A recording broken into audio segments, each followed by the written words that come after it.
जय श्री कृष्ण दोस्तों आज की यह वीडियो बहुत ही ज्ञानवर्धक है।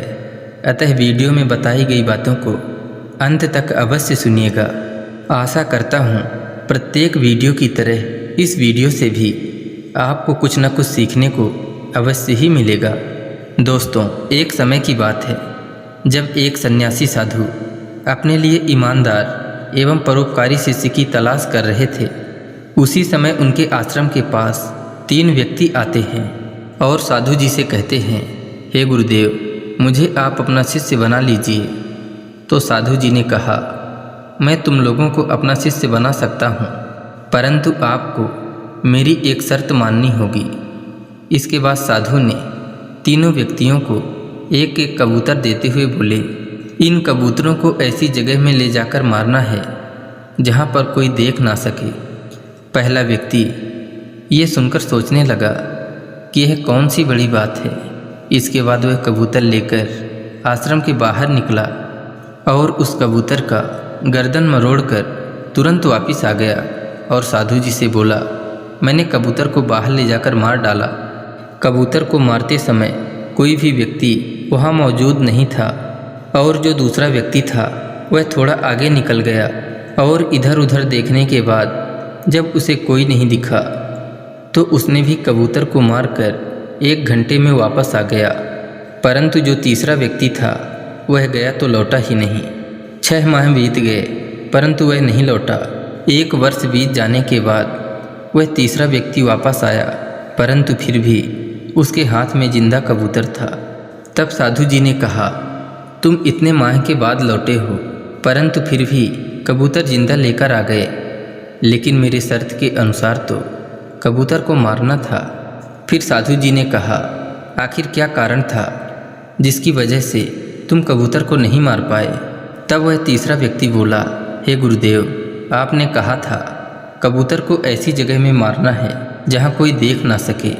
इसी कारण से मैं सबसे पहले एक घने जंगल में चला गया ताकि कबूतर को मारते हुए कोई देख ना सके।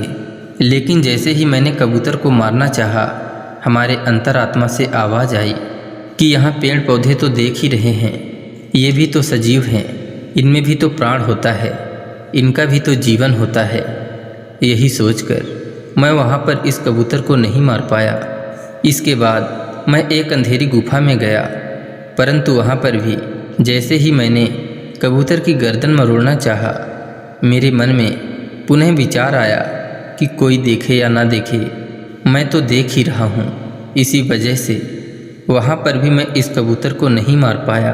इसके बाद मैंने पीछे की तरफ हाथ करके इस कबूतर को मारना चाहा, परंतु मेरे मन में पुनः विचार आता है कि कोई देखे या ना देखे, यह कबूतर तो देख ही रहा है।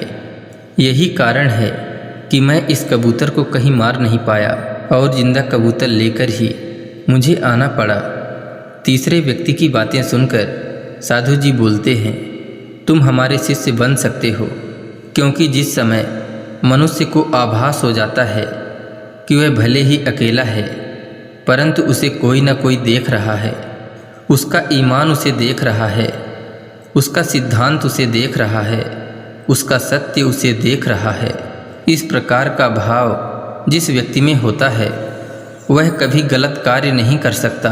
दोस्तों, ये जीवन की सच्चाई है कि जो व्यक्ति यह सोच लेता है कि उसके हर एक कार्य को कोई देखे या ना देखे, लेकिन उसकी अंतरात्मा उसे देख रही है, सर्वव्यापी परमात्मा उसे देख रहे हैं, तो ऐसा व्यक्ति कभी भी गलत कार्य नहीं कर सकता।